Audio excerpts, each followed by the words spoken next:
What's going on, everybody? So yesterday I put in a video on the state of set 3 and Burnout, and I talked all about Burnout in that video. We're really focusing on set 2 today because a lot of comments came in after I talked about set 3 and how, at least in the early stages and potentially the entirety of the set, could potentially be weaker than set 2 and set 1. I got a ton of people saying, wait, set 2 was pretty bad, like in terms of power level, but also in terms of personal enjoyment. And I am extremely excited about set 3. That's kind of what the comments I got yesterday were.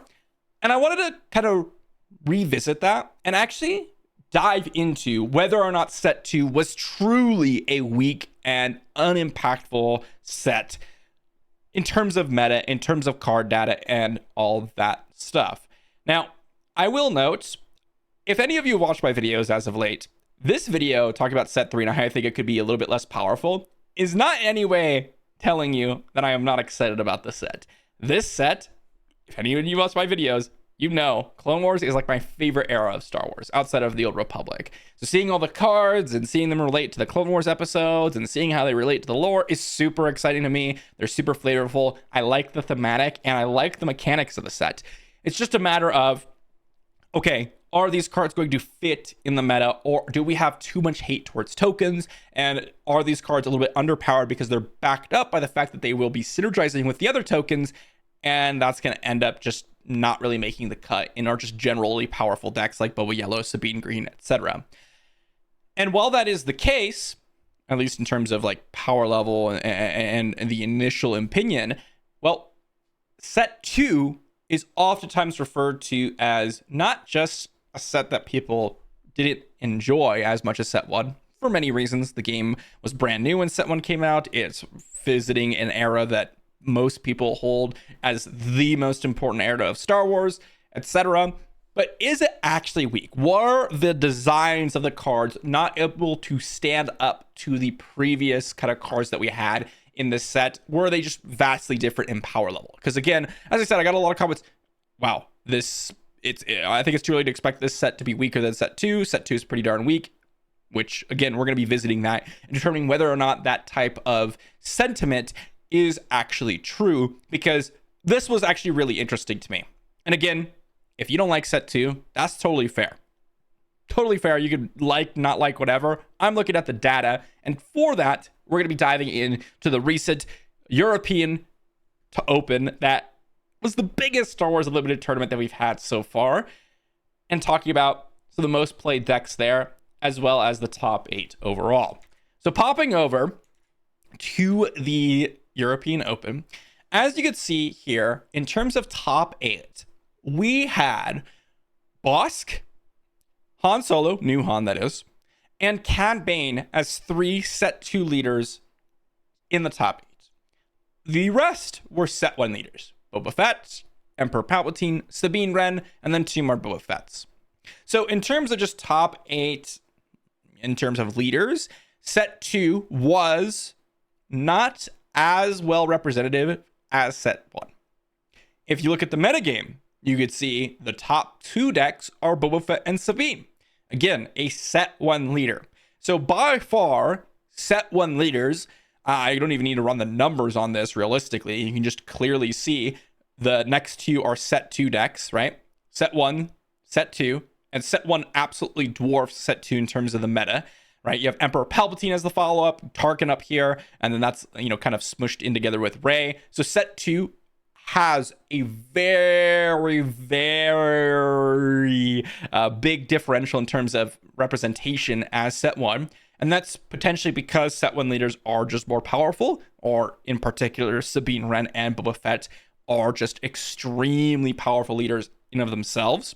You can see if you just add up these numbers here, you're looking at around 38% compared to 35% or 25% with Han Solo and Qi'ra, which is a huge difference. But then we dive into the actual decks themselves. And this is where it gets interesting, because I was curious. Okay, sure, we can talk about leaders, but honestly, leaders don't really matter to me as much, because all the previous leaders change drastically when a new set comes out, because it's all about the cards in that set. Okay, so yes, you can talk about the leaders and how Boba Fett and Sabine might be a little bit overtuned. That's totally an argument you can make. But again, I'm really curious about set 2 as an overall set. So what I decided to do, again, we're looking at some of the top decks. I decided to pull Boba Yellow, or Boba, Sabine Green, Sabine, and Han Blue, the new Han, as 3 sample decks. Again, I just pulled the top 8 lists, and to see what percentage of the deck was set 1 cards versus set 2 cards. And then at the same time, I also included Bossk in the 4 decks that I'm visiting today. Not only because it won the whole tournament, but I figured because Bossk is a set 2 leader and it completely relies on the set 2 mechanic in bounties, at least in terms of what the leader is trying to do, you'd figure that Bossk would have a larger portion of set 2 cards, and I figured we'd compare against the other ones that we're running, or other ones that are on the list. So starting out with Boba Yellow here, and again, this is just the top 8 list that I took from the European Open. Now there was multiple, but I just picked one. This one has 37 set 1 cards and 23 set 2 cards. And again, all Boba Yellow decks are slightly different. Some decks run the full playset of a new adventure. Some run the full playset of Zuckuss, which might give you a little bit more set 2 cards. Some run the full playset of Bodhi and rely more heavily on like No Good To Me Dead, which is going to be more set 1 cards. And again, I said 37 set 1 cards, 23 set 2, because I'm also including the sideboard, since sideboard is also extremely important for competitive play. That means that 38% of the deck is set 2, which means you have a roughly 62-38 split in terms of set 1 versus set 2. That is a huge difference. That is almost 20, well, it's about 24% more in terms of just like adding the percentage, which is not actually what's going on. If you wanted to like do that, it would be more like 50% more of the deck is set 1 versus set 2. But in total, 14 cards more of set 1 than set 2. That's huge. That's a lot more set 1 cards versus set 2. And yeah, Boba Yellow kind of had the deck built. You were looking at a lot of these cards, and it just fit perfectly with Boba Yellow. Cunning is an insanely powerful legendary card. We didn't really get extremely powerful double aspect cards in set 2, so maybe that's kind of leaning towards Boba Fett. Not only that, we also got specific units that were working with Boba Fett, like Fett's Fire Spray from set 1, right? Boba Fett units, again, from set 1. So maybe that's just like a Boba Fett thing, right? Okay, let's look at Sabine Green.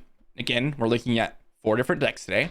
How many units, and well, the whole main deck list and sideboard, are set 1 versus set 2? Sabine is even worse. 41 of the cards are set 1. 19 of the cards are set 2. The really big additions to the deck, and this is where most of the cards come from, Poe Dameron, Wrecker, Darksaber. You also have like Heroic Resolve in there. You got Time Interventions in there. You got Cassians, and you have like the Chaos of War and Daring Raid in the sideboard. This means that 32% approximately of the deck is set 2, and 68% of the deck is set 1. More than 50% more. Actually, it's just double, straight up double. More than double the cards from set 2 more than double set 2 cards are in set 1. Wait, I mixed my words. We have more than double the amount of set 1 cards as we do set 2. There we go. 41 versus 19. That's a huge difference. Now, this is again because we had such a core Rebel aggro package that was really pushed in set 1. And we didn't really get any changes. Instead, Sabine Wren just kind of got some nice ECL targets. And mind you, I'm not even including the bases and leaders or anything like that. But if we were to talk about the bases as well, those don't even exist in set 2 yet. So that's also a whole nother power aspect of this. I didn't talk about it with Boba Yellow because it runs a natural base, which we could have gotten from set 2 or set 1. But the whole deck relies on ECL. Like if you're not running ECL, the whole deck really struggles a lot comparatively to what it is able to do with ECL. But even not including that, more than double set 1 cards versus set 2. So again, a huge focus on set 1, mainly because of the Rebel aggro package. But if set 2's aggro is stronger, then you'd be running those. And that's because set 1 really had some powerful powerful cards like Fleet Lieutenant and Wing Leader that were core pieces, as well as some really nice additional starter units like Sabine Wren, Battlefield Marine, and Green Squadron A-Wing to get us started. Just to give you an idea, Battlefield Marine does not exist in set 2. There are some cards that are like it, like Fugitive Wookiee, but it has a downside in that when you kill it, you get to exhaust an opponent's units, which is a pretty big downside comparatively to Battlefield Marine. Both are commons, by the way. You have like Dr. Evazan, which is a 2-resource 3/3, but that's got shielded in that really, really big downside of a bounty. There's no 2-resource 3/3, straight up. And that's, again, a big power jump. What about another deck? What about Han Blue? This one's a new leader. We have a set 2 leader here. This is the third most popular deck or deck archetype in the tournament. How many cards from set 1 versus set 2? Not as bad as the first two I talked about, but 35 of the cards are set 1 and 25 of the cards are set 2. And this is with a deck that presumably would synergize a little bit better with set 2 cards because it's a set 2 leader, which means they designed a lot of these cards with the leaders in mind. Of course, they designed it with set 1 leaders as well, but these are the core units or core leaders that they were designing around because of draft formats and, of course, any sort of format that's just kind of isolating set 2 in of itself. So you'd expect a little bit more set 2 cards, but it's really not that much more. 42% of the deck is set 2, 58% of the deck is set 1. So 10 more cards in set 1 versus set 2.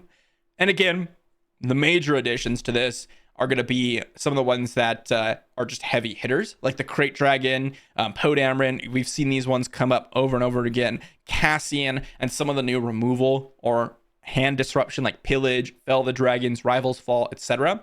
But actually, most of the cards are actually in the sideboard, right? 9 or 8 of the cards in the sideboard are from set 2. So they're not including the sideboard. Like, let's say you were to go back and redo this entire list, Han Blue would be much more in line with Boba Yellow and Sabine Green in terms of the percentage of the deck that's set 1 versus set 2. Again, 10 additional cards from set 1. And it just seems, as we continue to talk about these decks, that there was a little bit bigger power bump from set 1. And this is due to a multitude of reasons.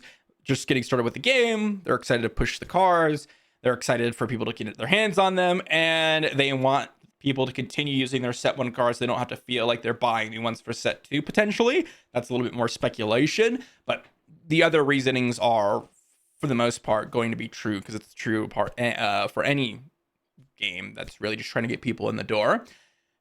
But it's really interesting to see even a deck like Han Blue, you might not have a specific set mechanic around set 2, still is running only 42% of the cards from set 2.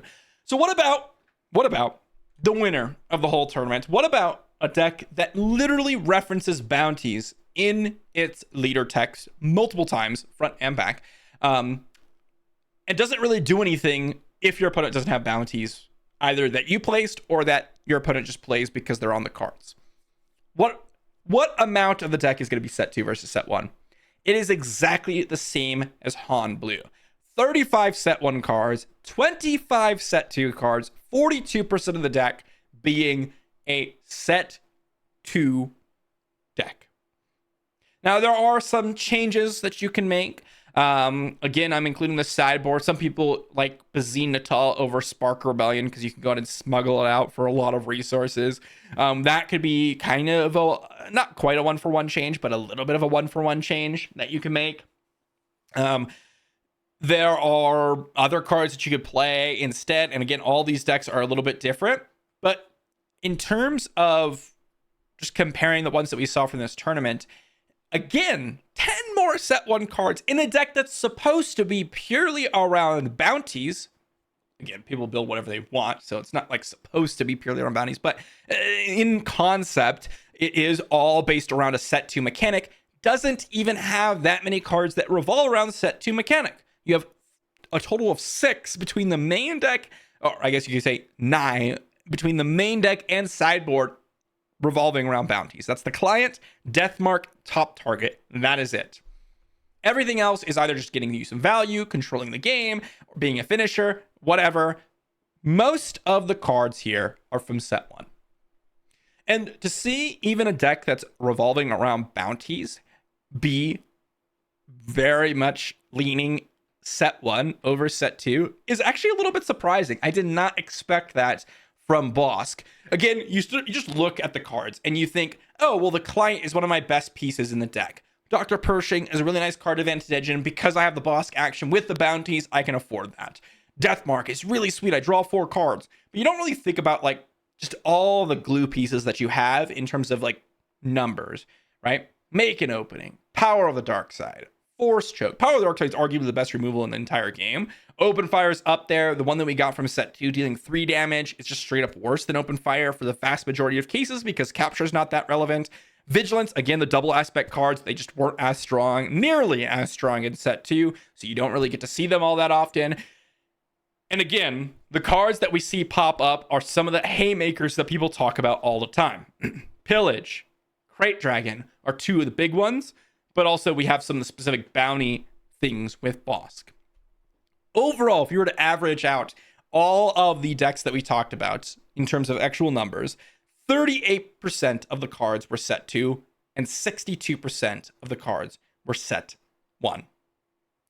More than a 50% increase in the amount of cards from set 2 than set 1, which is pretty crazy. So the question is set 2 actually weak? And this is where it gets a little bit tricky because arguably some of the cards in set 2, and again, this is something that's a little bit tricky, are some of the most powerful options, right? Just think about it. Poe Dameron. What cards are you scared of in Sabine Green? Poe Dameron. What else? Wrecker, right? What else? Darksaber. Oh, I typed in dark, so it's going to come out with a bunch. Darksaber, right? These are the cards that you're like, oh my gosh, Sabine Green's so scary. There's also so many of the glue pieces, you know, Red 3, Wing Leader, Fleet Lieutenant A-Wing, Sabine Wren, Unit. All those are nice glue pieces that make the deck just consistent. And then you have those haymakers that finish off the game. Okay, what about Boba Yellow? Is there anything crazy? Well, you got Forlom and Zuckuss, that particularly strong combo, right? Which is usually pretty good. Oh, do I have a filter on? No. I wonder why. I must be typing it in wrong. But Zuckuss, you have Forlom and Zuckuss, right? You've got Boba Fett's armor. That's a pretty big haymaker that people have to play around, which is pretty scary. You've got things like Hotshot Blaster, which ends up being a really nice addition. Not necessarily as big of a powerhouse in Sabine Green. The pieces in Boba Yellow are still kind of in line with how powerful set 1 cards were. At least the ones you choose to play. What about Han Blue? Okay, well, of course, I think of Luke Skywalker immediately. When I see Han Blue, this is one of the biggest reasons to be playing Han Blue.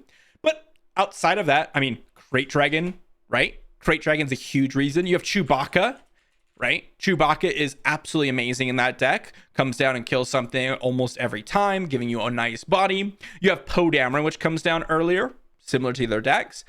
All of those cards are from set 2. And again, it's the same kind of cards that we've been seeing. Poe Dameron again, Crate Dragon again. We see Chewbacca, although that's really relegated to Han Blue specifically. What about Bossk Blue? What are the cards I think about immediately? Well, of course, the bounty cards, but I also think about things like the Client, right? That's not necessarily a big haymaker. This is just kind of a value unit. But also we have Crate Dragon, right? Crate Dragon's in that deck as one of the big finishers. There seems to be a lot of hugely powerful units from set 2, standalone universal options that are just absurdly strong that basically every deck wants to incorporate. And again, you could include Wrecker into Han Blue. You could, if you're playing like Ray Red, oftentimes they're playing Crate Dragons, Chewbacca's, they're playing Poe Damerons, all the cards that you expect. If you're playing, you know, Kira Green or whatever, you're going to see the Client pop up. Like, it just seems like the same cards are popping up all over the place. Whereas in set 1, or the set 1 cards that we get to see are much more varied. And that's because set 2 as an overall set seems to have a lot of those glue pieces. And that makes sense because set 1 was the first set. So they needed every card to kind of work with each other and work with the overall game in order for people to actually play the game functionally. So part of the reason with set 2 is you have immensely powerful cards that make you think that set 2 is just really strong in terms of these specific units. But if you look at overall, and maybe you don't think that because some people say it's extremely weak, but overall, in terms of the variability of set 2, well, you don't have it. You don't nearly have as much, at least, from set 1. And that to me is very interesting. And heck, even if I were to include other cards, like Fell the Dragon is another one that pops up very frequently. Rivals Fall is another one that pops up very frequently. You just don't have as much variability in set 2 as you do with set 1. So overall, is set 2 truly trash? Is it like weak? Is it very kind of mediocre? And what can we expect from set 3? Is it going to be on the same level? So here's where I think I might disagree. Overall, I completely agree with what people are saying in terms of like, yes, set 2, in terms of power level, in terms of competitive play, it has not had as big of an impact as set 1 nearly. It's not unimpactful. That's not what I would agree with, but it has been vastly dwarfed in general from set 1. But I don't necessarily think set 3 is going to be any different. At the very minimum, I think it'll be probably the same as set 2, but a lot of these mechanics with set 3 are very isolated within themselves. Whereas Smuggle and Bounty are universal, right? Hotshot Blaster, you don't need to play it in a Smuggle deck or anything like that. You just play it in any deck that has Cunning as a resource, and then you can just play it from your resource pile. The bounty options, you can claim any bounties at any point with any deck as long as you're trading with units. Whereas Coordinate requires you to be playing a specific playstyle. Exploit requires you to be playing a specific playstyle, that all the cards associated with those either have to be extremely strong to where you're playing Exploit and Coordinate decks within set 3, or you just decide to not play any of those cards and you only are playing set 1 and set 2 cards. So I'm not convinced that it's going to be weaker than set 2, but there is a possibility that it might. I think it'll be pretty similar to set 2. And I think just like set 2, we're going to see a few cards that are going to be immensely powerful to the point where they're pushed and you will be playing them in your decks, even despite the lack of synergy with that card. Like, for example, take Poe Dameron. That's not a Rebel. And you have a Rebel aggro deck with Poe Dameron and Wrecker in it. That's how that deck works. Wrecker and Poe are not Rebels. You still play them anyways because they're just absurdly powerful, right? Krayt Dragon, generally speaking, not like any just unit that's synergizing with any deck. You just play it, you win the game, right? That's just what happens. And set 3 will probably have those types of cards which can transcend the mechanic boundaries. And yet, most of the cards are probably not going to be played unless, and this is the big unless, and this is why I say we got to wait for the full set, we have a very powerful core of Exploit and Coordinate cards to the point where those decks are actually very good and can compete in the meta. And if that's the case, for example, like the Lando deck, if Lando worked, right, with the whole Smuggle theme, or Bosk with the Bosk bounties, there might be an option to where you are playing a majority of set 3 cards or a majority of set 2 cards, for example, which would be interesting to see. So is set 2 weak? I would say definitely weaker. And I think set 3 is going to be on a similar power level, especially since set 1 was the first set of the entirety of Star Wars Unlimited. But in terms of just getting the data and seeing what percentage of the decks that we have and the meta right now are running set 1 versus set 2 cards was interesting to me. And it kind of put some weight behind the claim that set 2 was weak. Again, how do you prove it? You just look at the cards that are played.